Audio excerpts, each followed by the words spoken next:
안녕하세요. 전 최성락이라고 합니다.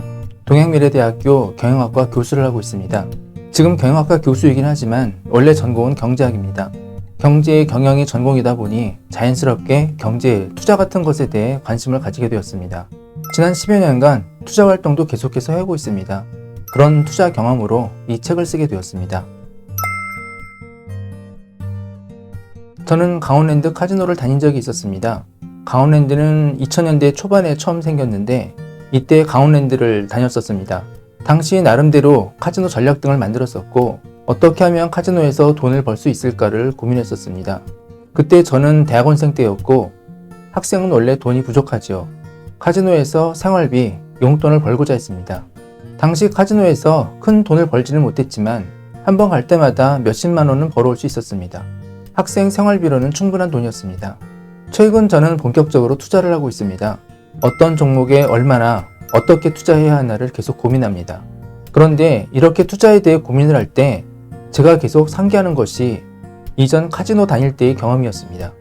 투자에서 성공하는 것은 카지노에서 돈을 버는 것과 크게 다르지 않다고 느끼고 있습니다. 카지노 비법과 투자 비법은 크게 다르지 않다는 것, 결국 돈을 벌기 위해 필요한 것이 무엇인지를 이야기하고자 했습니다. 최근 많은 사람들이 주식 투자 등을 하고 있습니다. 그런데 투자를 하는 사람 대부분은 어떤 종목을 살까를 주로 고민합니다. 어떤 종목이 오르고 내릴까, 그리고 오르면 얼마나 오를까를 생각합니다. 물론 어떤 종목이 오를 것인지를 판단하는 것도 중요합니다. 하지만 전 그것보다 더 중요한 것이 심리라고 생각합니다. 일종의 투자 심리라고 할 수 있겠죠. 오르는 주식이라고 해도 절대 주식은 일직선으로 오르기만 하지 않습니다. 올랐다가 내렸다가 더 올랐다가 폭락했다가 그런 식으로 오릅니다. 계속 굴곡이 있습니다. 그런 굴곡을 버티지 못하면 아무리 좋은 종목을 골라도 소용없습니다. 10배 오를 주식을 찾아냈다 하더라도 50% 올랐을 때 기뻐하면서 팔면 수익은 50%에 그칩니다. 아무리 크게 오를 주식을 골라냈다 하더라도 지금 당장 주식이 폭락하는 것을 버티지 못하고 팔면 오히려 손실입니다. 카지노에서 중요한 것은 심리입니다. 주식에서도 중요한 것은 심리적 측면이라고 봅니다. 그런 점을 이야기하기 위해서 이 책을 쓰게 되었습니다. 카지노에서 돈을 벌기 위해서는 어떻게 해야 할까요? 카지노 모든 게임은 기본적으로 카지노가 유리하게 만들어져 있습니다. 하지만 잘 전략을 짜면 승률을 올릴 수도 있습니다. 전 카지노에서 돈을 딸 수 있는 확률이 99% 이상일 때 게임에 들어갔습니다. 99%는 돈을 따지만 1% 확률로 돈을 잃습니다. 이 정도면 안전할까요? 99%의 확률로 돈을 딴다고 하면 거의 확실히 돈을 딸 수 있다고 생각하기 쉽습니다.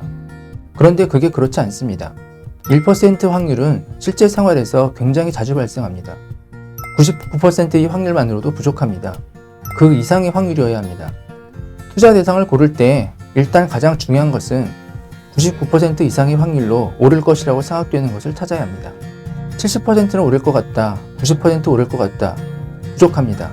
99% 이상의 확신을 가질 수 있어야 합니다. 이렇게 99% 이상 오를 것으로 기대되는 투자 상품은 굉장히 드뭅니다. 주식시장에 1000개가 넘는 종목이 있지만 99% 이상의 확률로 기대할 수 있는 것은 몇 종목뿐입니다. 이 종목을 오를 것이라고 99% 이상의 확신을 얻을 수 있는 것, 일단 그런 종목에만 들어가야 합니다. 이 책은 투자에 관심을 가진 분들에게 도움이 될 것이라고 생각합니다. 투자를 할 때는 계속 정보를 모으고 자료를 찾고 공부하는 것이 필요하다고 생각합니다. 투자에 관련된 책도 계속해서 찾아서 읽어야 합니다. 사실 많은 사람들이 투자를 할 때 주식책도 사보고 하면서 공부를 합니다.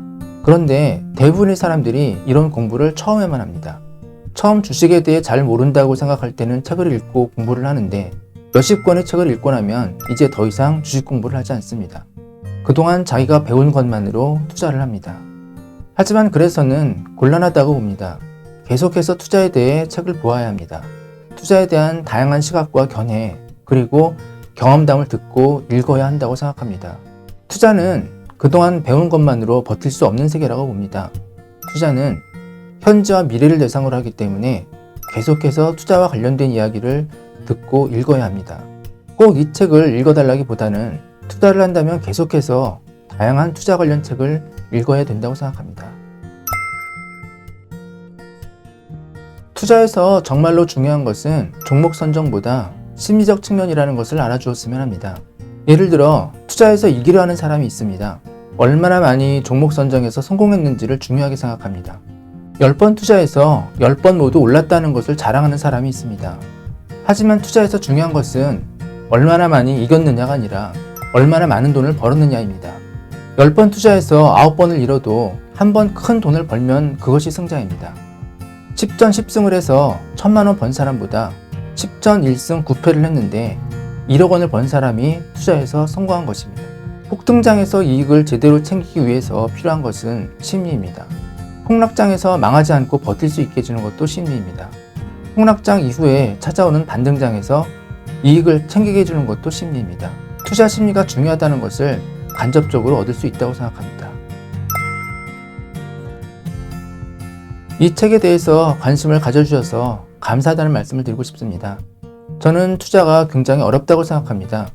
사람들은 투자가 불로소득이라고 생각하는데 저는 절대 불로소득이라고 생각하지 않습니다. 많이 자료를 찾고 고민을 하고 무엇보다 계속 자기 생각과 마음을 체크해 나가야 합니다. 예전에 사놓은 주식이 크게 올라 큰 돈을 벌었다는 이야기는 투자에 관심 없는 상속자, 증여받은 자에게는 가능한 이야기일지 몰라도 최소한 투자자의 세계에서는 없는 이야기입니다. 겉으로는 사고 팔지 않고 계속 가지고 있었다 하더라도 마음속에서는 계속 팔까 말까를 고민하는 시간을 보냅니다. 이렇게 마음고생을 하는데 불로소득이라고 할 수는 없다고 봅니다. 투자는 계속 고민하고 배우고 시행착오를 겪는 과정이라고 생각합니다. 많은 마음고생이 있겠지만 아무쪼록 여러분이 원하는 수익을 얻을 수 있기를 바라겠습니다. 지금까지 나는 카지노에서 투자를 배웠다의 저자 최성락이었습니다. 감사합니다.